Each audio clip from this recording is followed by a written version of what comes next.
बिस्मिल्लाहिर्रहमानिर्रहीम। हमारा बायोलॉजी का 10th क्लास का ये पहला लेक्चर है और जो हमारा चैप्टर 1 है बायोलॉजी का वो दरअसल है ह्यूमन डाइजेस्टिव सिस्टम के बारे में कि इंसानी निज़ाम इंहिज़ाम जो है वो क्या होता है और ये किस तरह से काम करता है। सबसे पहले हम अपनी डायग्राम्स की तरफ चले जाते हैं ताकि हम अपने कॉन्सेप्ट्स क्लियर कर लें, फिर हम अपनी जो टेक्सचुअल रीडिंग है उसकी जानिब आ जाएंगे इंशाल्लाह।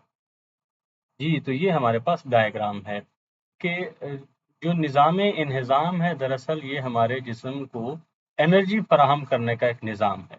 तो हमारा जिस्म एनर्जी कहाँ से हासिल करता है? वो न्यूट्रिएंट्स से हासिल करता है। जिस तरह किसी भी मशीन का कोई ना कोई फ्यूल, कोई ईंधन होता है, जिस तरह गाड़ी के लिए जो हैसियत पेट्रोल की होती है या डीज़ल की होती है, वही हमारे जिस्म में हैसियत न्यूट्रिएंट्स को हासिल होती है कि न्यूट्रिएंट्स जो हैं ये हमारी बॉडी को एनर्जी फ़राहम करते हैं। अच्छा, ये एनर्जी क्यों फ़राहम करते हैं? हमने अपना जो भी काम करना होता है, हमने अपना डेली लाइफ का कोई टास्क परफॉर्म करना है, मूव करना है, ग्रो करना है या इवन के हेल्दी रहना ही है, तो इसके लिए भी हमें न्यूट्रिएंट्स की ज़रूरत होती है। और ये न्यूट्रिएंट्स हमें खुराक से हासिल होते हैं। खुराक से न्यूट्रिएंट कैसे हासिल होते हैं कि जो हम फूड कंज्यूम करते हैं, ये छोटे अज्जा में तहलील, ये बड़े अज्जा में होती है और इसको डाइजेस्टिव सिस्टम में छोटे अज्जा में तहलील कर दिया जाता है और इस तरह हमें न्यूट्रिएंट्स हासिल कर होते हैं जो हमारी बॉडी को एनर्जी प्रोवाइड करते हैं और हमारे जिस्म के मुख्तलिफ सेल्स को जिन एनर्जी की ज़रूरत होती है, ये न्यूट्रिएंट्स एनर्जी की फॉर्म में कन्वर्ट होके हमें वो एनर्जी फराहम कर देते हैं। अगला मरहला है कि ये जो एनर्जी फराहम करने का सारा प्रोसेस है, ये कितने स्टेप्स में होता है? तो ये दरअसल 5 स्टेप्स हैं इसके जिनके अंदर ये सारा अमल होता है। तो जो चीज़ें हमें चाहिए होती हैं, जो चीज़ें हमें एनर्जी फराहम करती हैं, वो कहलाती हैं न्यूट्रिएंट्स।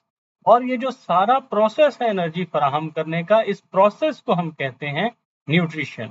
न्यूट्रिशन प्रोसेस है और न्यूट्रिएंट्स वो चीज़ें हैं जो हमें एनर्जी फराहम करती हैं। ठीक है, पहले ये दोनों चीज़ें हम अलग अलग कर लें कि न्यूट्रिशन उस प्रोसेस को कहते हैं और न्यूट्रिएंट वो अज्जा होते हैं, वो चीज़ें होती हैं जो एनर्जी फराहम करती हैं।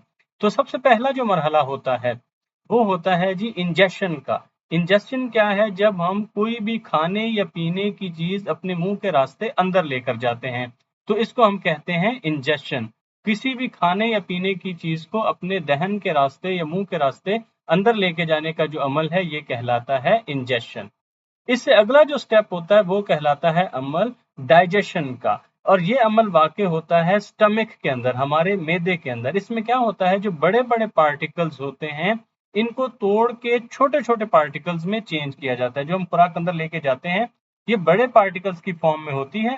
इसको हम तोड़ के तो छोटे पार्टिकल्स की फॉर्म में चेंज कर देते हैं। बड़े मॉलिक्यूल से इसको छोटे मॉलिक्यूल्स में चेंज कर देते हैं। क्यों चेंज करते हैं? ताकि इससे अगला स्टेप हो सके। इससे अगला स्टेप कौन सा है? वो है एब्जॉर्प्शन का। पहला अमल था इंजेक्शन का, अंदर ले गए मुंह के अंदर खाने पीने की चीज को। दूसरे अमल में क्या हो गया, दूसरे स्टेप में क्या हो गया, वो खुराक हजम हुई मैदे के अंदर, वो बड़े मॉलिक्यूल से छोटे मॉलिक्यूल में चेंज हुई। उससे अगले स्टेप में ये हुआ कि उसको ब्लड ने एब्जॉर्ब कर लिया, क्योंकि इसको बड़े पार्टिकल बड़े मॉलिक्यूल से छोटे मॉलिक्यूल में चूंकि चेंज कर दिया था, तो अब ब्लड के लिए इजी हो गया कि उसने इसको एब्जॉर्ब कर लिया। अब ब्लड ने एब्जॉर्ब करने करने के बाद इसको अपने अंदर नहीं रखना। ब्लड होता है या लिम्फ, एक और ये भी फ्लूइड है जो हमारी बॉडी में होता है, ये इसको एब्जॉर्ब कर लेते हैं। एब्जॉर्ब करने के बाद इसे अपने पास नहीं रखते, बल्कि चूंकि ब्लड पूरे जिस्म में गर्दिश कर रहा होता है, तो ये ब्लड के साथ ही पूरे जिस्म में गर्दिश करती है। ये सारे न्यूट्रिएंट्स जाते हैं और जिस जिस बॉडी सेल को जिसकी जरूरत होती है, ये वहां तक उसको पहुंचा देते हैं। तो अब ये जो न्यूट्रिएंट्स थे ये पहुंच जाते हैं हमारे बॉडी के मुख्तलिफ सेल्स के पास, ताकि वो ग्रोथ कर सकें या मुख्तलिफ अपने जो फंक्शंस है वो परफॉर्म कर सकें। जो ये अमल है जिसमें हम ब्लड से न्यूट्रिएंट्स को बॉडी के सेल्स को फराहम करते हैं, ये अमल कहलाता है इसिमिलेशन। ठीक है, जो चौथा स्टेप है हमारा वो कहलाता है इसिमिलेशन का। इसके बाद जो फूड हमारे पास बच जाती है, जितनी इनको एनर्जी की जरूरत थी इनको दे दी। अब फूड जो बच जाती है, जो अनडाइजेस्टेड होती है, जो हजम नहीं हुई होती, तो फिर इस अनडाइजेस्टेड फूड को बॉडी से बाहर निकाल दिया जाता है, बॉडी वेस्ट की शक्ल में या मुख्तलिफ एक्सक्रीशंस की शक्ल में। तो इसको हम कहलाते हैं इजेक्शन। तो ये लास्ट स्टेप होता है न्यूट्रिशन का, जो इजेक्शन कहलाता है, जिसमें हम वेस्ट को बाहर निकाल देते हैं। तो जो चीज शुरू हुई थी इंजेक्शन से, सबसे पहला मरहला जब हम खुराक को हमने मुंह के अंदर दाखिल किया वो कहलाया इंजेक्शन। दूसरा मरहला हमारे पास है डाइजेशन, जिसमें हुआ हाजमा। तीसरा मरहला था कि वो हाजमा, और हाजमे में क्या हुआ था, बड़े अज्जा को छोटे अज्जा में तहलील किया था, बड़े मॉलिक्यूल को छोटे मॉलिक्यूल में चेंज किया था। तीसरे मरहले में क्या हुआ कि ब्लड और लिम्फ ने वो जो मॉलिक्यूल्स थे उनसे न्यूट्रिएंट्स जो थे वो जज़ब कर लिए, एब्जॉर्ब कर लिए। चौथे मरहले में ये हुआ कि उनको बॉडी सेल्स तक पहुंचा दिया, उन्होंने अपनी जरूरत की एनर्जी हासिल कर ली। उसके बाद जो अनडाइजेस्टेड फूड थी वो पांचवें मरहले में हमने बॉडी से खारिज कर दी, तो ये हमारा कहलाएगा जी इजेशन। इस तरह से ये हमारा जो न्यूट्रिशन का जो अमल है ये पूरा हो जाता है। अब यहाँ पर एक सवाल पैदा होता है कि हमें खुराक को बड़े अज्जा से छोटे अज्जा में तहलील करने की क्या जरूरत होती है, तो वो भी समझ लेते हैं क्या जरूरत होती है। वो दरअसल ये होती है कि जो हम खुराक कंज्यूम करते हैं उसमें कार्बोहाइड्रेट्स होते हैं, प्रोटीन्स होते हैं, फैट्स होते हैं। ये होते हैं बड़े मॉलिक्यूल्स की शक्ल में, जिनको हम कहते हैं मोनोपॉलीमर्स, सॉरी ये होते हैं पॉलीमर्स, जो बड़े मॉलिक्यूल्स की शक्ल में होते हैं। अब इनका मसाला ये होता है कि ये हमारी जो सेल मेम्ब्रेन है उसको पास नहीं कर सकते, ये इसमें से गुजर नहीं सकते। ठीक है, जिस तरह देखते हैं आप टकरा के तो वापस जा रहे हैं, कार्बोहाइड्रेट्स, प्रोटीन्स, फैट्स इसमें से आगे पास नहीं हो सकते। अब ये अमल किया जाता है कि इनको छोटे अज्जा में तोड़ा जाता है, छोटे छोटे मॉलिक्यूल्स में तोड़ा जाता है, जिनको हम कहते हैं मोनोमर। शुगर को हम चेंज कर देंगे, सॉरी जो कार्बोहाइड्रेट्स हैं इनको हम चेंज कर देंगे शुगर में। इस तरह जो प्रोटीन है इसको हम चेंज कर देंगे अमाइनो एसिड में, और ये सॉलेबल भी होते हैं। ठीक है, ये हल पजीर भी होते हैं, ये डिजोल्व हो सकते हैं। इसी तरह जो हमारे पास फैटी ये होते हैं, फैट होती है, इसको हम फैटी एसिड और ग्लाइसरोल में चेंज कर देते हैं, ये मोनोमर्स होते हैं। जबकि फैट है ये पोलीमर है, तो पोलीमर को हम मोनोमर में चेंज करेंगे। पोली का मतलब होता है ज्यादा तादाद में, मोनो का मतलब होता है एक, तो हम ज्यादा तादाद वालों जो मॉलिक्यूल्स हैं उनको एक मॉलिक्यूल में चेंज कर देंगे। यानी पहले ज्यादा वो इकट्ठे मॉलिक्यूल एक जगह पर होते हैं तो उनको हम वो ज्यादा मॉलिक्यूल होते हैं तो अब हम उनको अकेला अकेला मॉलिक्यूल कर लेते हैं। ठीक है, जिस तरह ये जो इलस्ट्रेशन है वो भी इस बात की वजाहत कर रही है। तो हमने क्या किया, बड़े अज्जा को छोटे अज्जा में तब्दील कर दिया। जो हमारे पास कार्बोहाइड्रेट्स, प्रोटीन और फैट थी वो अब हमारे पास शुगर, अमाइनो एसिड और फैटी एसिड और ग्लाइसरोल की शक्ल में आ गई है। ठीक है, जो हमारे पास कार्बोहाइड्रेट्स थी वो पोलीमर थी, वो बड़े मॉलिक्यूल्स थे, हमने जब उसको तोड़ा तो वो छोटे मॉलिक्यूल में शुगर में चेंज होगी। जब हमने प्रोटीन को तोड़ा तो हमारे पास अमाइनो एसिड में चेंज हो गया। इसी तरह हमने फैट को तोड़ा तो वो हमारे पास फैटी एसिड में चेंज हो गया। अब ये हुआ कि अब ये चूंकि इनका साइज हो गया छोटा, अब ये हमारे जो है खून में जज़ब भी हो सकते हैं और खून आगे इनको जो सेल है उनके पास ले जा सकता है, और सेल मेम्ब्रेन में से ये पास हो सकते हैं और सेल को उनकी जो खुराक है वो मिल जाती है ताकि वो ग्रो कर सकें या वो अपने जो डेली फंक्शंस हैं वो परफॉर्म कर सकें। तो अब हमने अच्छी तरह से समझ लिया कि हमें न्यूट्रिएंट्स की क्यों जरूरत होती है हमारी बॉडी को एनर्जी देने के लिए, और ये होता कैसे है। 5 स्टेप में ये न्यूट्रिशन का जो अमल है ये मुकम्मल होता है। वो है इजेशन, उसके बाद डाइजेशन, फिर है एब्जॉर्प्शन, एसिमिलेशन और एंड पर इजेशन। और हम इनको बड़े अज्जा को छोटे अज्जा में क्यों तब्दील करते हैं, क्योंकि ये हमारे सेल मेम्ब्रेन में से गुजर नहीं सकते, इस वजह से हम इनको छोटे मोनोमर्स में चेंज करते हैं, पॉलीमर्स को मोनोमर्स में चेंज करते हैं ताकि हमारी बॉडी इसको अच्छे से एब्जॉर्ब कर सके और सेल्स को उनकी जो खुराक है वो मिल सके। अब हम चले जाते हैं जी अपनी टेक्सचुअल रीडिंग की जानिब। तो हमारे पास जिस तरह हमने पढ़ा कि पहला चैप्टर है जी ह्यूमन डाइजेस्टिव सिस्टम, इंसानी निज़ाम इंहिज़ाम। पहला सवाल हमारा बनेगा, why do we need nutrients, हमें न्यूट्रिएंट्स की जरूरत क्यों होती है। हमारे उर्दू मीडियम वाले बच्चों के लिए सवाल बन जाएगा कि हमें न्यूट्रिएंट्स की जरूरत क्यों होती है। एवरीथिंग आवर बॉडी डज, हमारा जिस्म जो भी काम करता है, like moving, growing and staying healthy, जैसे कि हरकत करना, नशोनुमा पाना या सेहतमंद रहना, डिपेंड्स ऑन न्यूट्रिएंट्स, इसका इनसार न्यूट्रिएंट्स पर होता है। Nutrients give us energy required for daily task, nutrients हमें वो एनर्जी देते हैं जो हमें रोजमर्रा के कामों के लिए चाहिए होती है, जिसकी हमें जरूरत होती है। तो हमने समझ लिया कि हमें हमारे जिस्म ने जो भी काम करना है उसके लिए हमें न्यूट्रिएंट्स की जरूरत होती है। न्यूट्रिएंट्स हमारे जिस्म को वो एनर्जी देते हैं ताकि हम रोजमर्रा के काम कर सकें। अब हम देख लेते हैं, हमारे उर्दू मीडियम वाले बच्चे इसको लिखेंगे किस तरह से। हर काम जो हमारा जिस्म करता है, जैसे कि हरकत करना, नशोनुमा पाना या सेहतमंद रहना, इसका इनसार न्यूट्रिएंट्स पर होता है। न्यूट्रिएंट्स हमारे जिस्म को वो तवानाई मुहैया करते हैं जिसकी हमें रोजमर्रा के कामों के लिए जरूरत होती है। दूसरा सवाल हमारे पास आ जाएगा जी, वो क्या है, how do we get nutrients from food, हम खुराक से न्यूट्रिएंट्स किस तरह से हासिल करते हैं। ये हमारा सवाल बन जाएगा। जवाब क्या है, in order to get nutrients from food, खुराक से न्यूट्रिएंट्स हासिल करने के लिए the food must first be broken down, सबसे पहले तो ये होता है कि खुराक को छोटे अज्जा में तोड़ा जाना चाहिए। कितने सिमिलर सिंपलर पार्ट्स में, सादा अज्जा में उसको हम तहलील करते हैं। So the body cells can absorb them, ताकि जो जिस्म के सेल हैं वो इसको एब्जॉर्ब करें, यानी जिस्मानी पुलिये इसको जज़ब कर सकें, इसलिए हम उसको छोटे हिस्सों में तोड़ते हैं।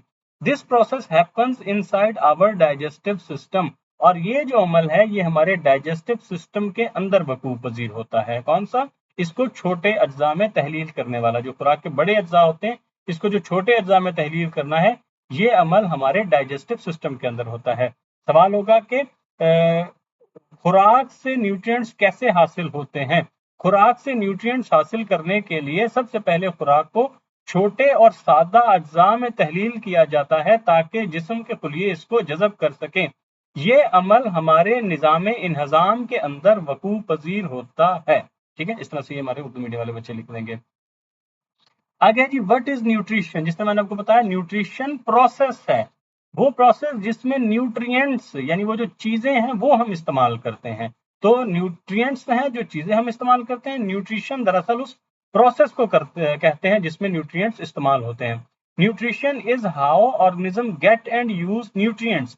न्यूट्रिशन ये है कि जो है और जानदार हैं वो खुराक न्यूट्रिएंट्स कैसे हासिल करते हैं और कैसे इसे इस्तेमाल करते हैं।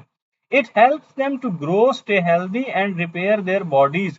ये उनकी मदद करता है कि वो कैसे नशोनुमा पाएं, सेहतमंद रहें या अपने अजसाम की मुरम्मत करें। ठीक है, हमारे जिस्म में जो कमी वाक़ई हो जाती है, जो टूट का शिकार हो जाता है, उस सारे को रिपेयर करने में भी न्यूट्रिएंट्स जो है वो हमारी मदद करते हैं, और इस प्रोसेस को हम न्यूट्रिशन कहते हैं।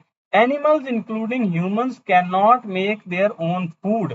दूसरे जानवरों की तरह इंसान भी अपनी खुराक खुद तैयार नहीं कर सकते।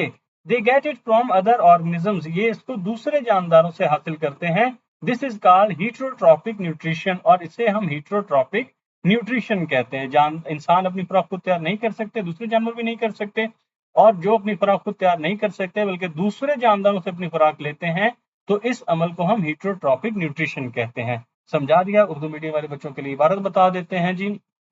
वो इस तरह से लिख देंगे कि न्यूट्रिशन दरअसल वो अमल है जिसमें जानदार न्यूट्रिएंट्स हासिल करते हैं और इसका इस्तेमाल करते हैं। न्यूट्रिशन से मुराद वो अमल है कि जानदार खुराक कैसे हासिल, न्यूट्रिएंट्स कैसे हासिल करते हैं और इसको इस्तेमाल कैसे करते हैं। न्यूट्रिएंट्स वो अमल है कि जानदार न्यूट्रिएंट्स हासिल कैसे करते हैं और इनका इस्तेमाल कैसे करते हैं। ये उनको नशोनुमा पाने में, सेहतमंद रहने में और अपने जिस्म की मुरम्मत करने में मदद देता है। दूसरे जानवरों की तरह इंसान भी अपनी खुराक खुद तैयार नहीं कर सकता, ये दूसरे जानदारों से खुराक हासिल करता है। इस तरह के न्यूट्रिशन को हीटरोट्रॉपिक न्यूट्रिशन कहते हैं। ये अमल हीटरोट्रॉपिक न्यूट्रिशन कहलाता है। आगे है जी, वो स्टेप हमने लिखने हैं जिसके जरिए जो कोई भी हमारा जो कोई भी एनिमल है, कोई भी जो जानवर है, उसका जिस्म खुराक को कैसे हजम करता है, उसके अंदर न्यूट्रिशन का अमल कैसे वाक़ई होता है, ये हम इसमें डिस्कस कर रहे हैं। कौन कौन से स्टेप है? Write down the steps involved in nutrition in animals. जानवरों के अंदर न्यूट्रिशन किन मराहिल में वकूफ पजीर होती है, वो मराहिल तहरीर करें। इस तरह से सवाल हो सकता है। In animals nutrition takes place in following main steps. जानवरों में न्यूट्रिशन दर्ज झैल अहम मराहिल में वकूफ पजीर होती है। फॉलोइंग द मेन स्टेप, ठीक है, इन अहम मराहिल में वकूफ पजीर होती है। इस तरह हमारे उर्दू मीडियम वाले बच्चे लिखेंगे। Injection, taking in food and drinks through mouth. Injection, मुंह के जरिए खाने या पीने के अज्जा को अंदर ले जाना। ठीक है, ऐसे लिख देंगे। Digestion, breaking food into smaller parts the body can absorb. खुराक को उन छोटे अज्जा में तहलील करना जो जिस्म जज़ब कर सके। Absorption, moving nutrients from digested food into blood and lymph। हजम शुदा खुराक में से न्यूट्रिएंट को खून और लिम्फ में मुंतकिल करना, ये हमारा अमल कहलाता है एब्जॉर्प्शन का। ठीक है, अगला है नंबर 4 जी, assimilation, using the absorb nutrients in cells and tissues. जज़ब शुदा खुराक को सेल और टिश्यूज में इस्तेमाल करना। ठीक है, जब इस्तेमाल करना होगा तो वो कहलाएगा एसिमिलेशन। और आखिरी स्टेप आ गया हमारा egestion, removing undigested food and waste from the body. गैर हजम शुदा खुराक और फासिद मादों को जिस्म से बाहर निकाल देना। ठीक है, तो उर्दू मीडियम वाले बच्चे जिस तरह लिखेंगे वो भी मैंने साथ के साथ ही एक्सप्लेन कर दिया है। आगे है जी व्हाट इज डाइजेशन, के डाइजेशन का जो अमल है ये क्या है, और why does the food need to be broken down in smaller parts, या खुराक को छोटे अज्जा में तब्दील करना क्यों जरूरी होता है। ये हमारे सवालात इनमें से किसी भी तरह से पूछे जा सकते हैं। The food we eat consists of polymers, जो खुराक हम खाते हैं ये पॉलीमर्स पर मुश्तमिल होती है। They are large molecules like carbohydrates, proteins and fats, ये बड़े मॉलिक्यूल्स होते हैं जिस तरह के कार्बोहाइड्रेट्स, प्रोटीन्स और fats. They can not pass through cell membranes, ये सेल मेम्ब्रेन में से नहीं गुजर सकते हैं। These polymers must be broken down into smaller soluble parts, इन पॉलीमर्स को लाजमी तौर पर छोटे और हल पजीर अज्जा में तहलील करना जरूरी होता है। विच आर कॉल्ड मोनोमर्स, जिनको हम मोनोमर्स कहते हैं, like sugar, amino acids and fatty acids, जिस तरह के शुगर, अमाइनो एसिड्स और fatty acids. This process is called digestion, इस अमल को डाइजेशन कहते हैं। Now these small molecules can enter the cells, अब ये छोटे मॉलिक्यूल सेल में दाखिल हो सकते हैं। तो साथ साथ ही मैंने ट्रांसलेशन कर दी कि हमारे उर्दू मीडियम वाले बच्चे इसको किस तरह लिखेंगे।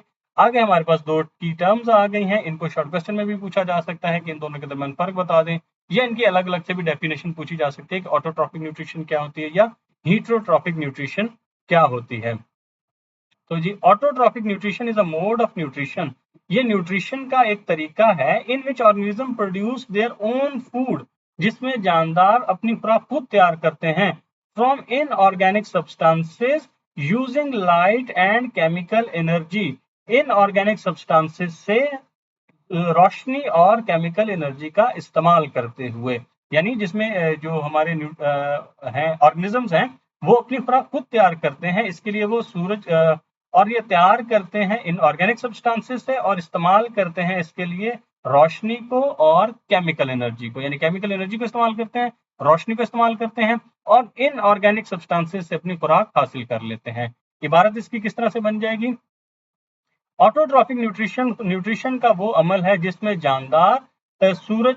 जानदार रोशनी और केमिकल एनर्जी का इस्तेमाल करते हुए इन ऑर्गेनिक और सब्सटेंसेस से अपनी खुराक खुद तैयार करते हैं, ये उसकी इबारत हो जाएगी। अब हम पढ़ लेते हैं heterotrophic nutrition. Heterotrophic nutrition is a mode of nutrition, ये न्यूट्रिशन का वो तरीका है in which organisms obtain their food by consuming other organisms, जिसमें जानदार अपनी खुराक दूसरे जानदारों को खा के हासिल करते हैं और ऑर्गेनिक मैटर या ऑर्गेनिक मैटर से हासिल करते हैं, यानी या तो दूसरे जानदार को खाएंगे या ऑर्गेनिक मैटर को खाएंगे और अपनी खुराक जो है वो हासिल करेंगे। तो उनके लिए ये इबारत किस तरह से बन जाएगी, हीटरोट्रॉफिक न्यूट्रिशन का वो तरीका है जिसमें जानदार दूसरे जानदारों को या ऑर्गेनिक मैटर को खाकर अपनी खुराक हासिल करते हैं।